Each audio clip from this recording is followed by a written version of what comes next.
안녕하세요. 최경희의 잠들지 않는 책방입니다. 오늘 읽어볼 책은 사이토 이토리 씨의 철들지 않은 인생이 즐겁다 라는 책이에요. 사이토 이토리 씨는 앞전에 설명드린 적이 있었던 것 같아요. 그래서 오늘은 바로 책을 읽어보겠습니다. 첫머리에 흔히 사람들은 성공하기 위해서 항상 부지런히 일하고 근엄한 얼굴로 쉴 새 없이 이런저런 궁리를 해야 한다고 생각합니다. 그러나 저는 철들지 않아도 현재를 충분히 즐겨도 성공할 수 있다고 생각합니다. 이런 저의 노하우를 담은 것이 철들지 않은 인생이 즐겁다입니다. 왜 성공해야 할까요? 행복해지고 싶기 때문입니다. 사람이 행복해지기 위해서 필요한 것은 아주 작은 차이의 힘에 달려 있습니다. 작은 차이의 힘이란 무엇일까요? 한마디로 설명하기는 어렵습니다. 다만 저는 이 책을 쓰는 내내 무척 즐거웠습니다. 이렇게 조금만 노력하면 행복과 부를 얻게 되다니 라는 깨달음을 얻었습니다. 이 책을 읽은 여러분들께서 점점 더 행복해질 모습을 상상하니 기뻤고 가슴이 두근거렸습니다. 틀림없이 여러분도 이 책을 읽고 가슴이 두근거릴 것입니다. 그리고 당신의 마음속에 잠들어 있는 작은 차이의 힘이 깨어나리라고 저는 믿습니다. 사이토 이토리. 나 자신을 소중하게 여기는 일부터. 그대의 마음속에 식지 않은 열정을 지녀라. 비로소 그때 당신의 인생은 빛날 것이다. 괴테. 그래도 지구는 돈다. 지금부터 성공하는 인생에 대한 몇 가지 이야기를 해보겠습니다.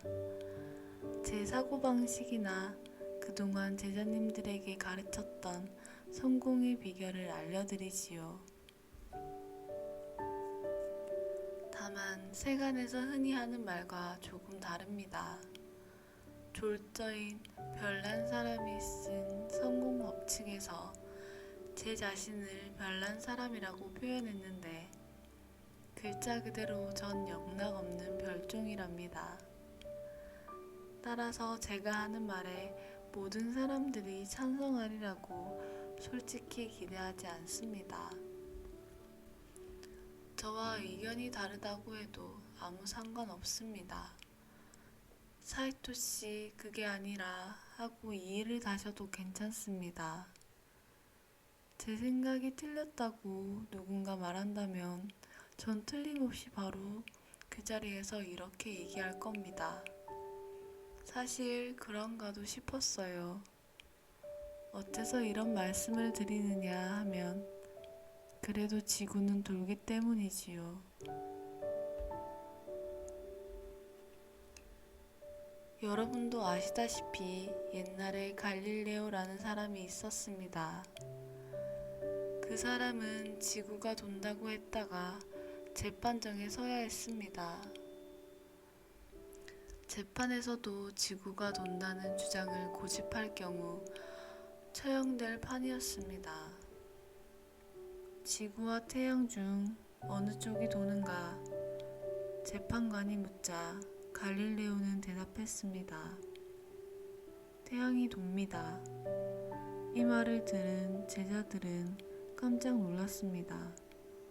나중에 갈릴레오에게 따져 물었지요. 어째서 태양 주위를 지구가 돈다고 말씀하지 않으셨습니까? 그러자 갈릴레오는 이렇게 말했습니다. 그래도 지구는 돈다네. 이 이야기는 아주 깊은 뜻이 담긴 일화입니다. 여하튼 대화 중에 나와 상대방의 의견이 다르다고 해도 일단은 그렇군요, 알겠어요 하며 듣는 것이 히토리 씨의 방식입니다. 그러면서 다른 곳에 가서는 내 주장을 고수하면 된다. 바로 이것이 히토리 씨 방식이지요. 그래도 되냐고요? 괜찮습니다. 나와 의견이 다른 사람과 말씨름을 해서 이겨봐야 미움만 살 뿐입니다. 무엇보다도 서로 기분이 상할 때까지 옳고 그름을 따질 필요가 있을까요? 누가 옳고 그른지는 아무래도 상관없습니다. 왜냐하면 그래도 지구는 돌기 때문이지요. 인생에 있어서 최고의 행복은 우리가 사랑받고 있다는 확신이다. 빅토르 위고. 훌륭하다는 건 불편해요. 저는 원래 장사꾼입니다만 가끔 이렇게 책을 쓰거나 강연을 하기도 합니다. 흔히 책을 쓰거나 강연을 한다고 하면 훌륭한 사람으로 여기는 경향이 있습니다. 그러나 저는 그런 사람들과는 거리가 멉니다. 저는 중졸이라고 공연히 말하고 다닙니다. 그런데 중졸이란 말도 어쩌면 학력 위조가 아닐까 싶군요. 저는 언제나 해가 중천에 떠야 일어나곤 하는 학생이었으니까요. 그리고 학교에 가서 반 친구들을 웃겨주고 실컷 웃었다 싶으면 집에 돌아오곤 했습니다. 지각한 시간만큼 일찍 조퇴하는 식으로 탁월한 균형 감각을 발휘하며 중학 시절을 보냈습니다. 요컨대 중학교도 제대로 다니지 않았다는 뜻입니다. 그렇다고 오해는 하지 마세요. 훌륭한 게 나쁘다는 뜻은 아니니까요. 훌륭한 사람이 되고 싶으면 그렇게 하세요. 그렇게 해서 행복해질 수 있다면 훌륭해지세요. 하지만 훌륭하다는 건 불편하답니다. 기독교 신자들이라면 다소 분하게 여길지 모르는 이야기를 하나 하겠습니다. 때는 에도 시대, 일본에서 기독교를 탄압하던 시절 성화 밝기라는 것이 있었습니다. 숨은 기독교 신자를 색출하기 위해서 예수의 성화를 밟아보라고 시켰던 강제 행위였습니다. 신앙심이 깊은 사람들은 명령에 따르지 않아 바로 처형당했습니다. 제가 만약 예수였다면 먼저 나서서 그림을 밟았을 것입니다. 그야 스승이 앞장서서 그림을 밟으면 제자들도 뒤따라 밟을 테니까요. 스승이 다들 밟거라 하고 명령하면 제자들 역시 예 알겠습니다 하고 말이지요. 그뿐이잖아요. 예수님도 죽지 말고 살아라 라고 말씀하지 않으셨습니까? 사람은 모두 행복해지기 위해 태어난 존재입니다. 당신은 불행해서는 안 됩니다.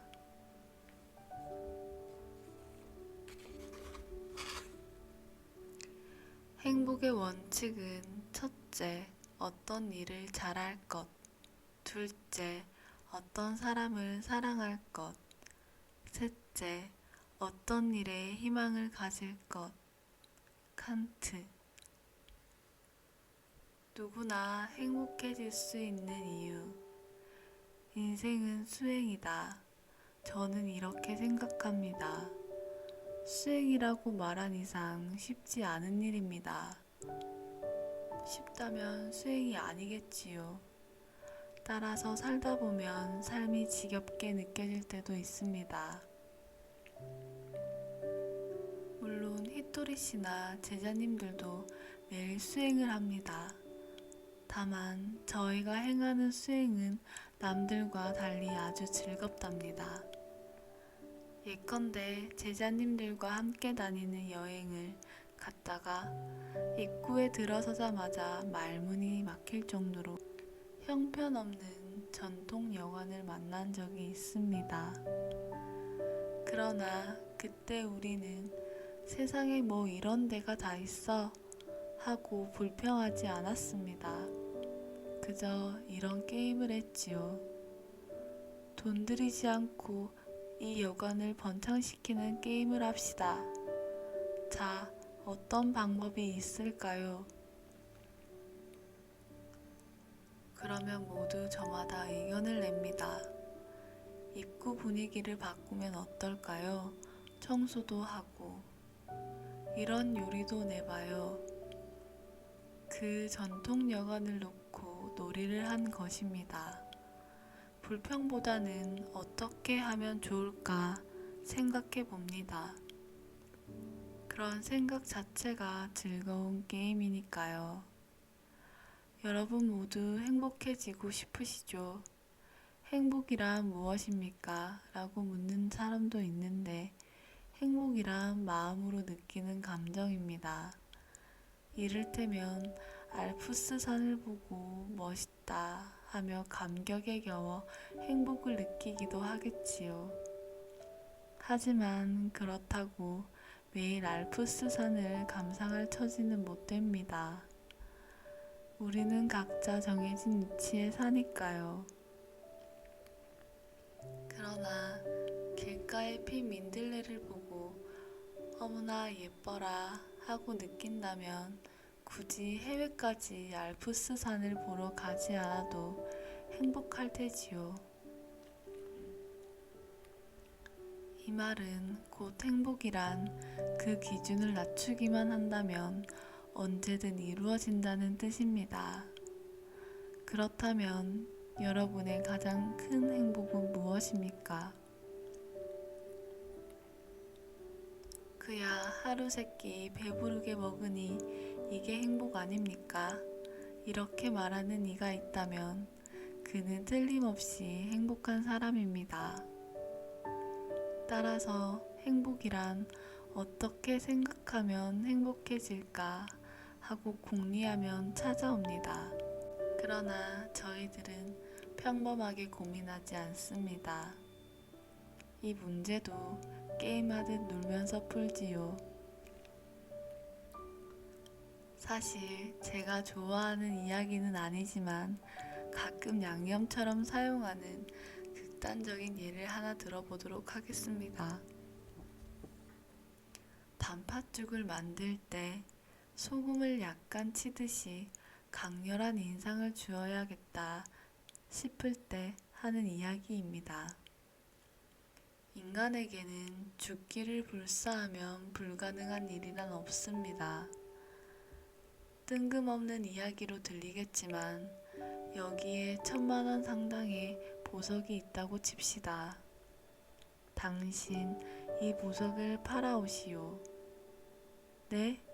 제가 무슨 재주로 팔아요? 그러자 돌아온 대답이 이렇습니다.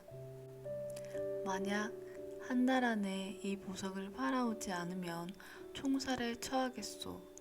상황이 이렇게 되면 내가 무슨 재주로 라고 말했던 사람은 부모 형제를 가리지 않고 자기가 아는 모든 이들에게 전화를 걸어 그 보석을 팔려고 하겠지요.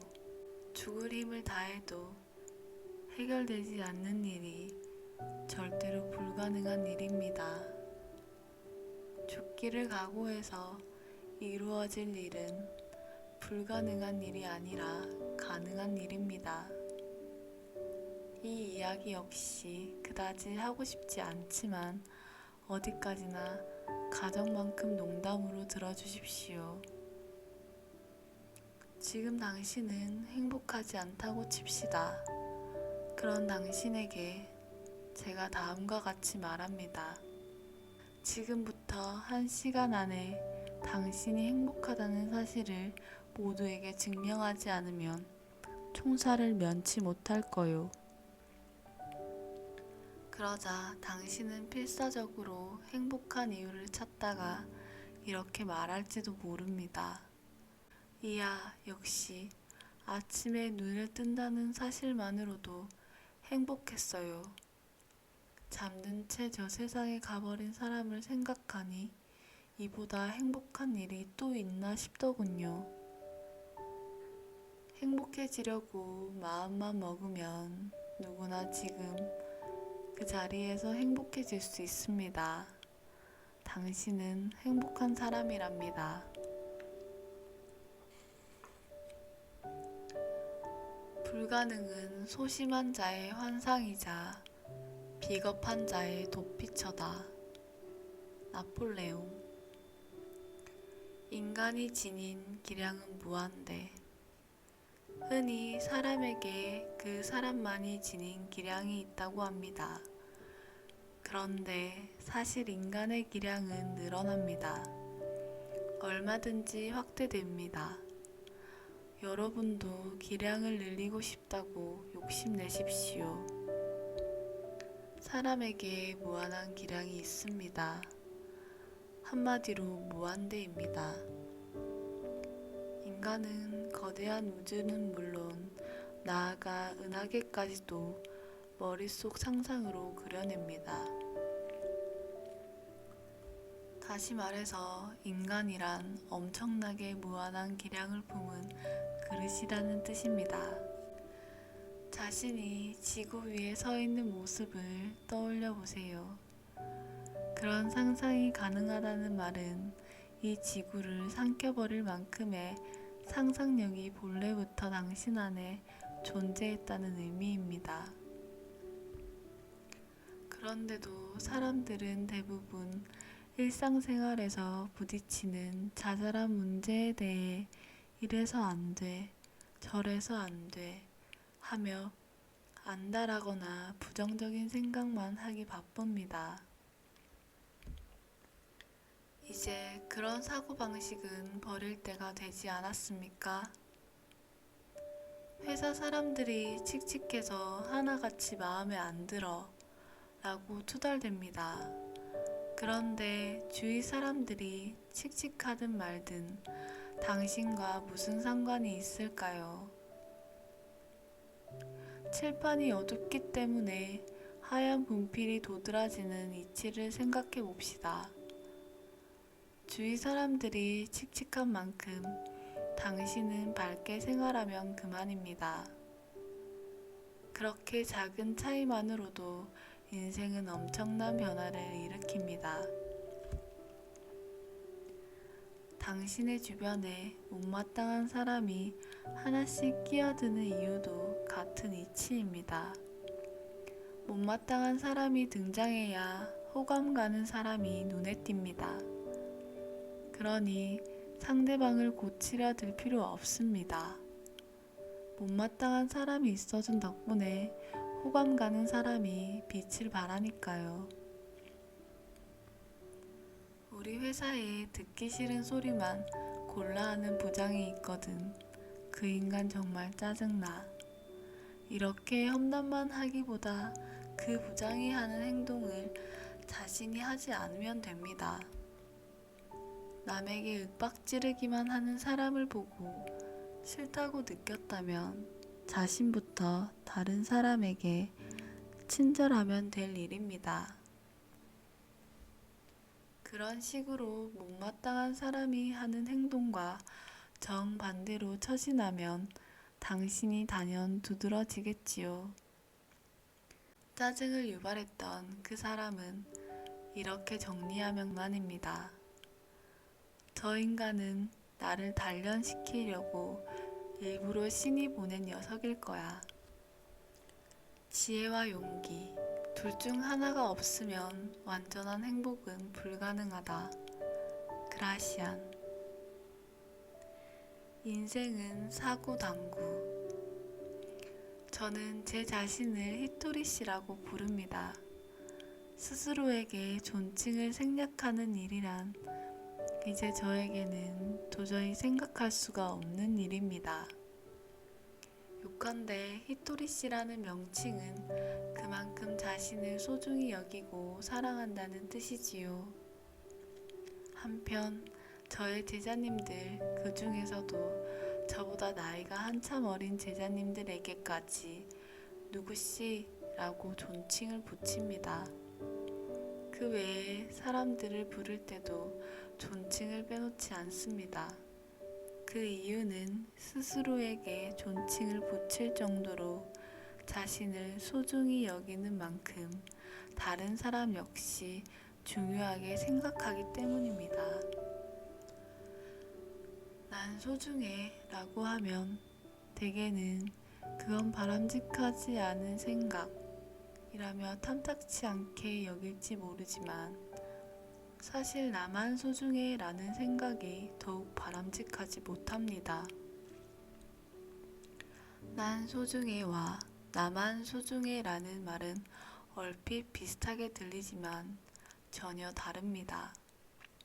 업무에서나 인간관계에서나 전혀 다른 결과를 가져옵니다. 인생은 사구당구와 같습니다. 사구당구는 당구대 위에 빨간 공 2개와 하얀 공 2개, 모두 공 4개를 놓고 하는 게임입니다. 하얀 공을 쳐서 빨간 공과 하얀 공을 따닥 하고 맞히면 2점을 얻습니다. 빨간 공끼리 맞히면 3점입니다. 요컨대 공 2개를 맞춰야 점수를 얻습니다. 자기 공 1개를 쳐서 다른 공 2개를 맞히면 되는 게임입니다. 그리고 나머지 1개까지 연이어 공 3개를 맞히면 5점을 얻습니다. 어머니께서는 당구를 아주 좋아하셔서 제가 어릴 때 종종 당구장에 데려가곤 하셨습니다. 저는 사구당구를 꼼짝 않고 구경하며 이런 생각을 했습니다. 이것이 바로 인생이구나. 왜냐하면 공 1개만 맞춰봐야 0점이니까요. 인생도 마찬가지입니다. 자기 자신만 생각해서는 소용이 없습니다. 나를 위하고 남을 위할 때 비로소 점수를 얻습니다. 행복합니다. 공 2개를 맞춘 데다 1개를 더 맞춰보세요. 자기를 위하고 남을 위하고 사회를 위해서도 이건 틀림없어 라고 믿는 일이라면 5점짜리입니다. 그러나 남 또는 사회만을 위한 행동은 뜻밖에도 별다른 성과를 내지 못합니다. 0점이지요. 이해가 되시나요? 따라서 어떤 장사를 하더라도 그것이 나를 위하고 남을 위하고 나아가 사회를 위한 일이라면 틀림없이 성공합니다. 성공하는 비결이란 이것이 전부입니다. 왜냐하면 남을 위해서만 하는 일이라면 자신이 축나서 포기하게 돼도 오래 지속하지 못합니다. 그러나 나도 좋고 남도 위하는 일이라면 지속됩니다. 이런 경우에는 다만 맞힌 공이 2개밖에 되지 않으므로 점수는 적습니다. 자기와 남이라는 공 2개에다 사회를 위하는 일이라는 공까지 맞힌다면 5점짜리입니다. 그런 의미에서 제가 운영하는 건강보조식품 회사인 파니 우스겐키 같은 경우는 파는 쪽에서도 장사하는 보람이 있고 구입하는 분들도 만족해하는 바람직한 사례입니다. 달리 말해서 우울증으로 방 안에만 틀어박혀 지내던 사람, 더 이상 살고 싶지 않다며 생을 포기하려던 사람이 밝고 건강해진다면 사회에 도움이 되는 일입니다. 바로 그런 상품을 만들어낼 때 반드시 성공합니다. 따라서 장사란 실제로 하기 전부터 성공 여부가 판가름 나 있습니다. 그런데 당신은 혼자만 득보려는 생각으로 일하지는 않습니까? 그런 종류의 일은 처음 얼마간은 잘 될지 몰라도 오래가지 못합니다. 사구당구의 법칙은 장사뿐만 아니라 모든 일에 들어맞습니다. 이 규칙을 염두에 두면 틀림없이 몸소 깨닫는 바가 있으리라 믿습니다. 행복하게 사는 방법이 무엇인지 말이지요. 사람을 강하게 만드는 것은 사람이 하는 일이 아니라 하고자 노력하는 데에 있다. 해밍웨이. 성공의 비결은 10년 후가 아닌 한 발 앞. 일 이야기를 조금 해봅시다. 저 사람 너무 앞서가지 않아? 하고 주위에서 우려 섞인 이야기를 듣는 사람이 있습니다. 이런 말도 들립니다. 10년 후였다면 성공할 사람인데 말이야. 그러나 그 사람은 10년 후에도 성공하지 못합니다. 왜냐하면 그는 항상 10년 앞에 가 있거든요. 황당한 이야기를 하나 해볼까요? 경마에서 곧 시작할 경주가 5번째 경주라면 그 5번째 경주에서 1등을 맞춰야겠지요. 5번째 경주에서 우승할 말이 5번 말이라면 막건을 사서 5번 말에 돈을 걸면 됩니다. 그런데 6번째 경주에서 4번 말이 유력한 우승 후보라고 해서 5번째 경주 때 그 말에 건다면 배당금은 돌아오지 않습니다. 배당금을 받고 싶다면 곧 시작할 경주에서 우승할 말을 맞춰야 합니다. 그리고 그 경주에서 우승한 말을 맞췄으면 다시 다음 경주에서도 맞춘다. 이런 식이지요. 이해가 되시나요? 일도 이와 같습니다. 앞으로 곧 다가올 일을 적중시키면 됩니다. 지금보다 한 발짝만 앞서 예상하면 됩니다. 10년 뒤, 20년 뒤를 예측해봐야 소용없습니다. 10년 뒤에 일어날 일은 그때 가서 맞추면 되니까요. 언제나 한 발짝만 앞서 읽으면 됩니다. 그리고 한 계단만 위로 올라가면 됩니다. 모든 장사가 그렇듯 상품에는 수명이 있습니다. 왜냐하면 인간은 쉽게 실증을 내는 동물이니까요. 그러므로 지금 시중에 나와 있는 상품이 사라지기 전에 다음 상품을 내고 또 그 상품이 사라지기 전에 다음 상품을 내고 또 다음 상품을 내는 식으로 팔릴 만한 상품을 쉬지 않고 계속해서 만들어내야 합니다. 게다가 일의 비결이란 이런 것입니다. 잘 기억해 두세요.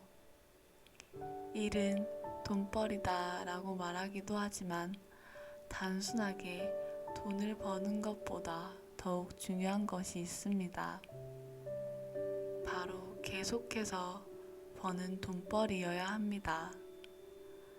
돈을 번다고 할 때 돈은 사기를 쳐도 벌립니다. 그러나 계속해서 벌리지는 않습니다. 사기를 치면 언젠가는 체포되거나 소송을 당하거나 손님에게 쫓기는 신세가 되기 때문입니다. 그러므로 계속해서 돈을 버는 것이 진정한 일입니다. 상품은 살아있는 생물과도 같습니다. 새롭게 바꿔가며 끊임없이 내놓아야 합니다. 또한 상품으로 나온 이상 세상에 도움이 되어야 합니다. 그래야 다음 일로 이어집니다. 어떤 일이든 마찬가지입니다. 지속적으로 돈이 들어와야 합니다.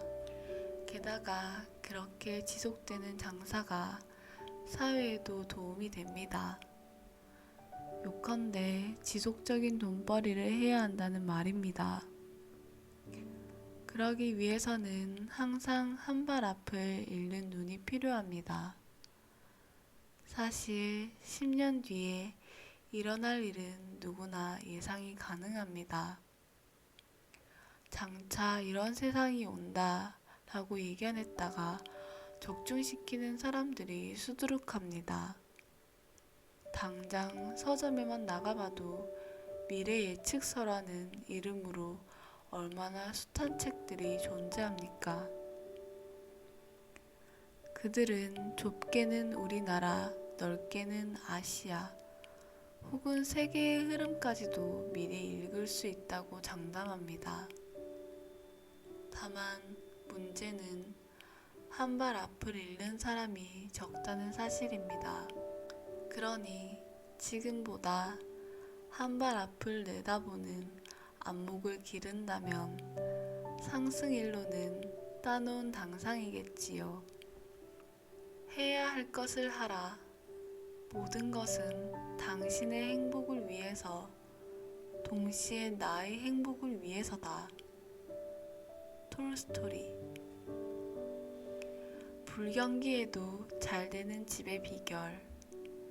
흔히 장사는 하기 나름이다 라고 합니다. 이 말이 무슨 뜻인지 아시나요? 장사가 안 돼서 파리만 날리는 라면 가게가 있다고 합시다.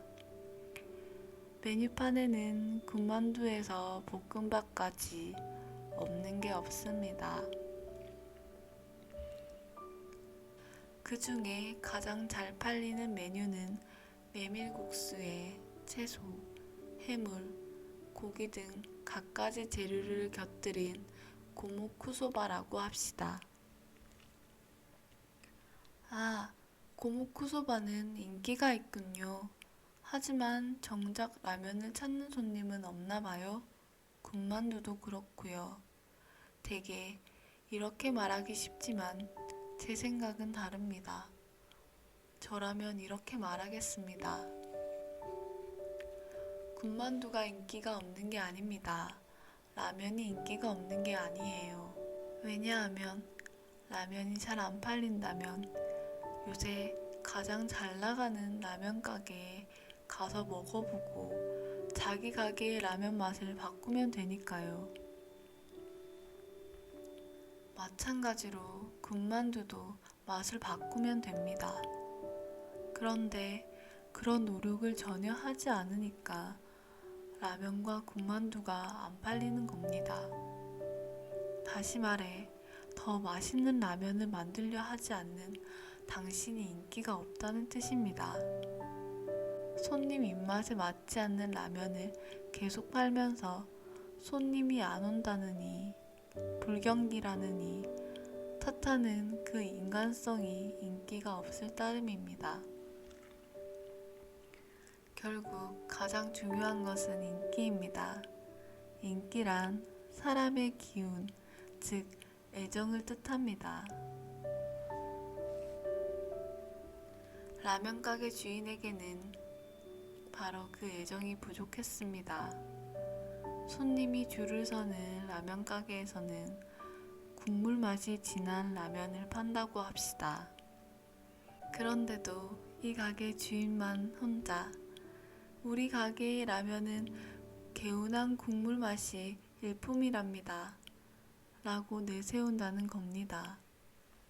바로 그런 태도가 애정이 없다는 뜻입니다. 자기에게만 맛있는 라면은 집에서 혼자 만들어 드세요. 장사는 모름지기 손님 취향에 맞춰야 합니다. 그런 기본 자세도 없이 손님들은 라면의 참맛을 몰라 라고 나오다니 당신은 정말 상황과 분위기를 파악 못하는 사람입니다. 분위기 파악을 못한다는 말은 단순히 어떤 분위기인지 모른다는 뜻이 아닙니다. 애정이 없다는 뜻이지요. 분위기 파악을 못하는 사람은 상대가 들으면 기분 나쁜 말인 줄 알면서도 그 말을 합니다.